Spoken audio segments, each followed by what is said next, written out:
Taken, a Misty Kleen tale. Part 1 of 3.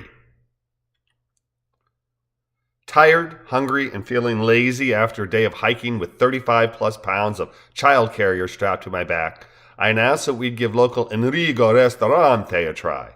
We haven't eaten there, I declared to our visiting son and his wife, but I hear it's good. Here's a menu, I add, handing Joe my phone. Figure out what you want and I'll order.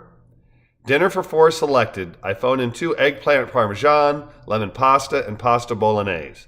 Disconnecting from the call, I announce dinner will be ready at 6:20, making sure I establish eye contact with Joe. Joe nods, says, "Good, thanks. Want me to go with you?" "Please," I respond, smiling. And in the interim, it's grandbaby time, I add, plucking our 25-month-old grandson Jack from the ground and lifting his giggling, squirming self high above my head. At 6:10, Jack in arms, I ascend our stairs and ask Joe if he's ready. "Sure," he replies, making silly faces at Jack by first scrunching up and then opening his mouth wide.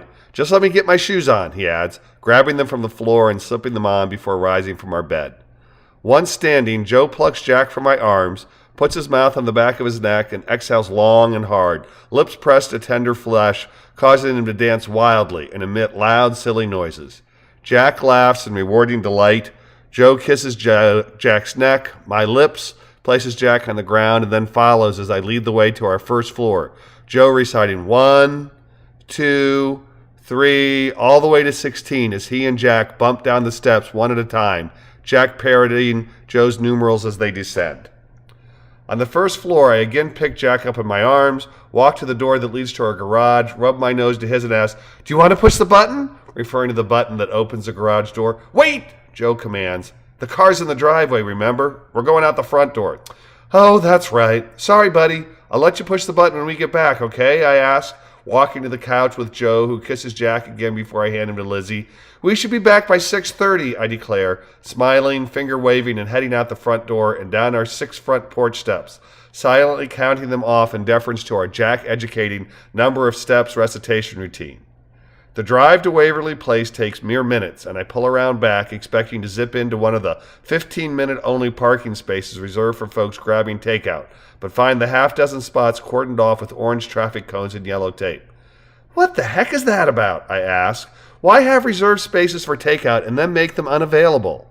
"Randy Clark," Joe says with a laugh, referencing a former boss of his who was fond of saying, "Disappointment is a function of expectation."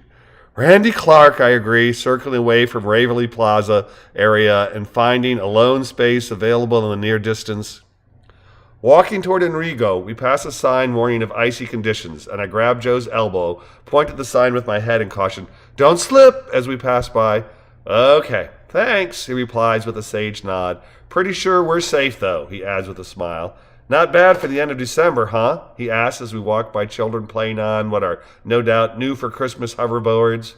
"A little chilly," I answer, turning my head so Joe can't see my grin. "What do you think it is, 55 out here?"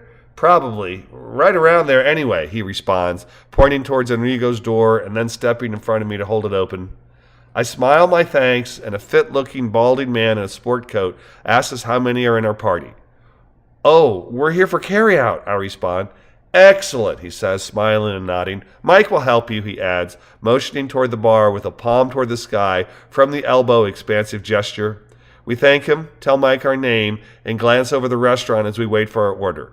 Mike hands us our bill, and I slip him a $100 bill inside the leatherette case and hand it back to him.